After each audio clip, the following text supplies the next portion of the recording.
ഇന്ന് ദിവസം 224. ഇന്ന് വായിക്കുന്ന വചനഭാഗങ്ങൾ ജെറമിയ പ്രവാചകന്റെ പുസ്തകത്തിൽ നിന്ന് അധ്യായം 1, എസെക്കിയേൽ പ്രവാചകന്റെ പുസ്തകത്തിൽ നിന്ന് അധ്യായം 27, സുഭാഷിതങ്ങൾ അധ്യായം 14, 5 മുതൽ 8 വരെ വാക്യങ്ങൾ.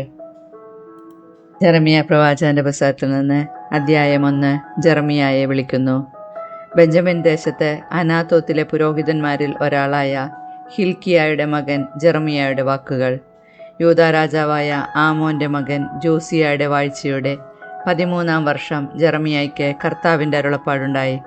യൂദാ രാജാവായ ജോസിയയുടെ മകൻ യെഹോയാക്കീമിൻ്റെ കാലത്തും ജോസിയ രാജാവിൻ്റെ മകൻ സെദക്കിയയുടെ ഭരണത്തിൻ്റെ 11-ാം വർഷം 5-ാം മാസം ജെറുസലേം നിവാസികൾ നാടുകടത്തപ്പെടുന്നതുവരെയും അവന് കർത്താവിൻ്റെ വചനം ലഭിച്ചുകൊണ്ടിരുന്നു. കർത്താവ് എന്നോട് അരുളി ചെയ്തു, മാതാവിൻ്റെ ഉദരത്തിൽ നിനക്ക് രൂപം നൽകുന്നതിന് മുൻപേ ഞാൻ നിന്നെ അറിഞ്ഞു. ജനിക്കുന്നതിന് മുൻപേ ഞാൻ നിന്നെ വിശദീകരിച്ചു. ജനതകൾക്ക് പ്രവാചകനായി ഞാൻ നിന്നെ നിയോഗിച്ചു. അപ്പോൾ ഞാൻ പറഞ്ഞു, ദൈവമായ കർത്താവേ, ഞാൻ കേവലം ബാലനാണ്, സംസാരിക്കാൻ എനിക്ക് പാഠവുമില്ല. കർത്താവ് എന്നോട് അരുളി ചെയ്തു, വെറും ബാലനാണെന്ന് നീ പറയരുത്. ഞാൻ അയക്കുന്നിടത്തേക്ക് നീ പോകണം. ഞാൻ കൽപ്പിക്കുന്നതെന്തും സംസാരിക്കണം. നീ അവരെ ഭയപ്പെടേണ്ട. നിന്റെ രക്ഷയ്ക്ക് നിന്നോടുകൂടെ ഞാനുണ്ട്. കർത്താവാണിത് പറയുന്നത്. അനന്തരം കർത്താവ് കൈനീട്ടി എൻ്റെ അധരത്തിൽ സ്പർശിച്ചുകൊണ്ട് അരുളി ചെയ്തു, ഇതാ എൻ്റെ വചനങ്ങൾ നിന്റെ നാവിൽ ഞാൻ നിക്ഷേപിച്ചിരിക്കുന്നു. പിഴുതെറിയാനും ഇടിച്ചു തകർക്കാനും നശിപ്പിക്കാനും തകിടമറിക്കാനും പണിതുയർത്താനും നട്ടുവളർത്താനും വേണ്ടി ഇന്നിതാ ജനതകളുടെയും രാജ്യങ്ങളുടെയും മേൽ നിന്നെ ഞാൻ അവരോധിച്ചിരിക്കുന്നു. കർത്താവ് എന്നോട് ചോദിച്ചു, ജെറമിയ, നീ എന്ത് കാണുന്നു? ജാഗ്രതാ വൃക്ഷത്തിൻ്റെ ഒരു ശാഖ. ഞാൻ മറുപടി പറഞ്ഞു. അപ്പോൾ കർത്താവ് എന്നോട് അരുളി ചെയ്തു, നീ കണ്ടത് ശരി. എൻ്റെ വചനം നിവർത്തിക്കാൻ ഞാൻ ജാഗ്രതയോടെ കാത്തിരിക്കുന്നു. കർത്താവ് വീണ്ടും എന്നോട് ചോദിച്ചു, നീ എന്ത് കാണുന്നു? ഞാൻ പറഞ്ഞു, തിളയ്ക്കുന്ന ഒരു പാത്രം വടക്ക് നിന്ന് ചരിയുന്നത് ഞാൻ കാണുന്നു. അപ്പോൾ കർത്താവ് അരുളി ചെയ്തു, ഈ ദേശത്ത് വസിക്കുന്നവരെ മുഴുവൻ ഗ്രസിക്കുന്ന ദുരന്തം വടക്ക് നിന്ന് തിളച്ചൊഴുകും.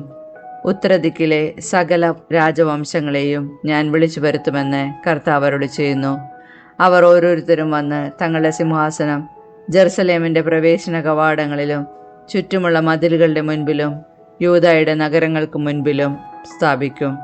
അവർ ചെയ്ത എല്ലാ ദുഷ്ടതയ്ക്കും ഞാൻ അവരുടെ മേൽ വിധി പ്രസ്താവിക്കും. അവർ എന്നെ ഉപേക്ഷിച്ച് അന്യദേവന്മാർക്ക് ധൂപമർപ്പിച്ചു.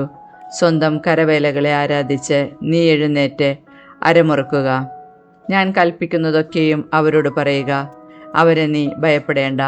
ഭയപ്പെട്ടാൽ അവരുടെ മുൻപിൽ നിന്നെ ഞാൻ പരിഭ്രാന്തനാക്കും. ദേശത്തിന് മുഴുവനും യൂദായിലെ രാജാക്കന്മാർക്കും പ്രഭുക്കന്മാർക്കും പുരോഹിതന്മാർക്കും ദേശവാസികൾക്കുമെതിരെ അപ്രതിരോധമായ നഗരവും ഇരുമ്പ് തൂണും പിച്ചള മതിലുമായി ഇന്ന് നിന്നെ ഞാൻ ഉറപ്പിക്കും. അവർ നിന്നോട് യുദ്ധം ചെയ്യും, എന്നാൽ വിജയിക്കുകയില്ല.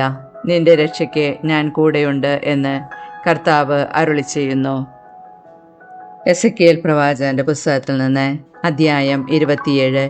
ടയറിനെ കുറിച്ച് വിലാപഗാനം. കർത്താവ് എന്നോട് അരുളി ചെയ്തു, മനുഷ്യപുത്ര, ടയറിനെ കുറിച്ച് ഒരു വിലാപഗാനം ആലപിക്കുക. സമുദ്രമുഖത്ത് സ്ഥിതി ചെയ്ത് അനേകം ദ്വീപുകളിലെ ജനതകളുടെ വ്യാപാര കേന്ദ്രമായിരുന്ന ടയറിനോട് പറയുക, ദൈവമായ കർത്താവ് അരുളി ചെയ്യുന്നു, ടയർ, അവികല സൗന്ദര്യത്തിലമ്പ് എന്ന് നീ അഹങ്കരിച്ചു. നിന്റെ അതിർത്തികൾ സമുദ്രത്തിൻ്റെ ഹൃദയഭാഗത്താണ്. നിന്റെ നിർമ്മാതാക്കൾ നിന്റെ സൗന്ദര്യം തികവുറ്റതാക്കി. സെനീറിലെ സരളമരം കൊണ്ട് അവർ നിന്റെ തട്ടുപലകകൾ ഉണ്ടാക്കി. ലെബനോനിലെ ദേവദാരു അവർ നിനക്ക് പായ്മരം നിർമ്മിച്ചു. ബാഷാനിലെ കരുവേലകം കൊണ്ട് അവർ നിനക്ക് തുഴയുണ്ടാക്കി. സൈപ്രസ് തീരങ്ങളിൽ നിന്ന് കാറ്റാടിമരത്തിൽ ആനക്കൊമ്പ് പതിച്ച് അവർ നിനക്ക് മേൽത്തട്ടൊരുക്കി. നിന്റെ കപ്പൽപ്പായ് ഈജിപ്തിൽ നിന്ന് കൊണ്ടുവന്ന ചിത്രാലങ്കൃതമായ ചണവസ്ത്രമായിരുന്നു. അതായിരുന്നു നിന്റെ അടയാളം. എലീഷ ദ്വീപിൽ നിന്നുള്ള നീലാംബരവും ധൂമ്രപടവും ആയിരുന്നു നിന്റെ ആഭരണം. സീദോനിലെയും അർവാദിലെയും നിവാസികളായിരുന്നു നിന്റെ തണ്ടുവലിക്കാർ. സേമറിൽ നിന്ന് വന്ന വിദഗ്ധരായിരുന്നു കപ്പിത്താന്മാർ നിനക്കുണ്ടായിരുന്നു. ഗേബാലിലെ ശ്രേഷ്ഠന്മാരും നിപുണന്മാരും നിനക്ക് ഒരായപ്പണി ചെയ്യാനുണ്ടായിരുന്നു. സമുദ്രത്തിലെ എല്ലാ കപ്പലുകളും കപ്പൽക്കാരും നീയുമായി കച്ചവടം ചെയ്യാൻ വന്നിരുന്നു. പേർഷ്യ, ലൂദ്, പുത്ത് എന്നിടങ്ങളിൽ നിന്നുള്ളവർ നിന്റെ സൈന്യത്തിലുണ്ടായിരുന്നു. അവർ അവരുടെ പരിചയം പടത്തൊപ്പിയും നിന്നിൽ തൂക്കിയിട്ടു. അവർ നിനക്ക് മഹിമ ചാർത്തി. അർവാദിലെയും ഹേലക്കിലെയും ജനങ്ങൾ നിനക്ക് ചുറ്റുമുള്ള മതിലുകളിലും ഗമാദിലെ ജനങ്ങൾ നിന്റെ ഗോപുരങ്ങളിലും കാവൽ നിന്നു. അവർ അവരുടെ പരിചകൾ നിനക്ക് ചുറ്റും മതിലുകളിൽ തൂക്കി. നിന്റെ സൗന്ദര്യം അവർ പരിപൂർണമാക്കി. നിന്റെ എല്ലാ തരത്തിലുമുള്ള സമ്പത്ത് കണ്ട് താർഷീഷുകാർ നീയുമായി വ്യാപാരത്തിന് വന്നു. വെള്ളി, ഇരുമ്പ്, വെള്ളീയം, കാരീയം എന്നിവ അവർ നിന്റെ ചരക്കുകൾക്ക് പകരം തന്നു.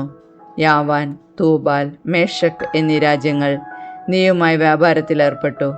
അവർ നിന്റെ ചരക്കുകൾക്ക് പകരം ആളുകളെയും ഓട്ടുപാത്രങ്ങളെയും തന്നു. ബത്ഗോമോയ്ക്കാർ കുതിരകളെയും പടക്കുതിരകളെയും കോവർക്കഴുതകളെയും നിന്റെ ചരക്കുകൾക്ക് പകരം തന്നു. ദദാൻകാർ നീയുമായി വ്യാപാരബന്ധത്തിലേർപ്പെട്ടു. നിന്റെ പ്രത്യേക വ്യാപാര കേന്ദ്രങ്ങളായി അവർ ദ്വീപുകൾ ഉണ്ടായിരുന്നു. ആനക്കൊമ്പും കരിന്താളിയും അവിടെ നിന്ന് അവർക്ക് പ്രതിഫലമായി ലഭിച്ചു.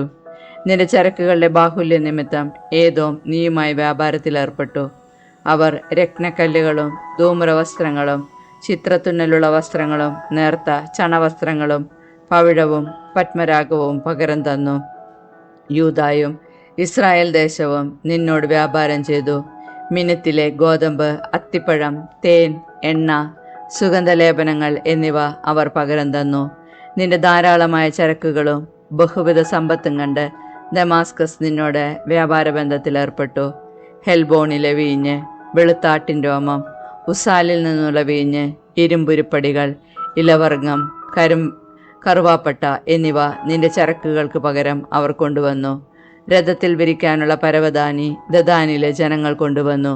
അറേബ്യക്കാരും കേദാർ പ്രഭുക്കന്മാരുമാണ് ആടുകൾ, ആട്ടുകൊറ്റന്മാർ, കോലാടുകൾ എന്നിവയെ നിനക്ക് വിറ്റത്. ഷേബായിലെയും റാമായിലും ആളുകൾ നീയുമായി വ്യാപാരത്തിലേർപ്പെട്ടു. ഏറ്റവും നല്ല ഇനം പരിമള തൈലങ്ങൾ, വിലപിടിച്ച രത്നങ്ങൾ, സ്വർണം എന്നിവ നിന്റെ ചരക്കുകൾക്ക് പകരമായി അവർ തന്നു. ഹാരാൻ, കന്നെ, ഏദൻ, അഷൂർ, കിൽമാദ് എന്നീ രാജ്യങ്ങൾ നീയുമായി വ്യാപാരത്തിലേർപ്പെട്ടു. അവർ വിശിഷ്ട വസ്ത്രങ്ങൾ, ചിത്രത്തുന്നലുള്ള നീലത്തുണികൾ, പിരിച്ച ചരട് കൊണ്ട് ബലപ്പെടുത്തിയ നാനാവർണ്ണത്തിലുള്ള പരവതാനികൾ എന്നിവ നിനക്ക് പകരം നൽകി.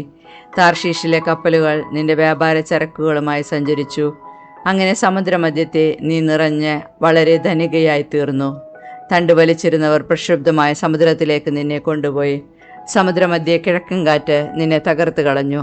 നിന്റെ ധനവും വിഭവങ്ങളും ചരക്കുകളും നാവികരും കപ്പിത്താന്മാരും ഒരായ പണിക്കാരും വ്യാപാരികളും പടയാളികളും കപ്പൽ ജോലിക്കാരും നിന്റെ നാശത്തിന്റെ നാളിൽ നിന്നോടൊപ്പം ആഴിയുടെ അടിത്തട്ടിൽ താണു.